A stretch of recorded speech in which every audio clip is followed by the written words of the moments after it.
Sore ini, setelah seharian istirahat dan menenangkan pikiran, saya melihat ke arah meja kerja. Meja yang biasanya jadi tempat lahirnya ide, tempat menulis, membaca, dan merancang konten. Ternyata sudah penuh. Barangnya makin banyak. Buku bertumpuk, kabel audio sound melilit satu sama lain. Mic, catatan kecil, sampai barang-barang sederhana yang sebenarnya tidak terlalu penting. Tapi entah kenapa tetap ada di situ. Akhirnya saya putuskan.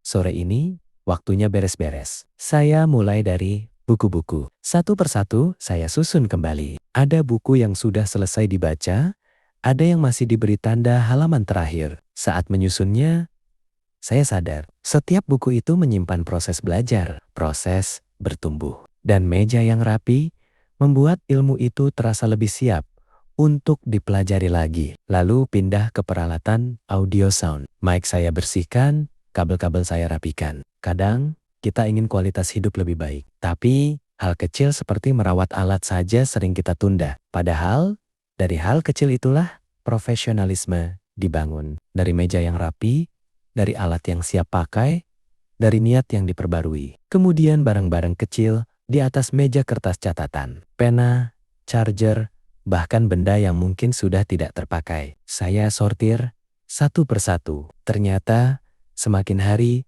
semakin banyak barang yang tanpa sadar kita kumpulkan. Sama seperti pikiran, kalau tidak dibereskan, lama-lama penuh dan sesak. Saat meja mulai terlihat bersih, ada rasa lega yang muncul. Hati terasa lebih lapang. Pikiran terasa lebih ringan. Karena memang benar, bersih itu sehat. Bukan hanya sehat secara fisik, tapi juga sehat secara mental. Lingkungan yang rapi membuat kita lebih fokus, lebih produktif, dan lebih siap menghadapi hari esok. Dan dalam keyakinan kita, kebersihan adalah sebagian dari iman. Artinya, merapikan meja, membersihkan ruang kerja, menjaga kerapian, itu bukan hal sepele. Itu bagian dari tanggung jawab kita sebagai pribadi yang ingin terus menjadi lebih baik. Sore ini saya belajar satu hal sederhana.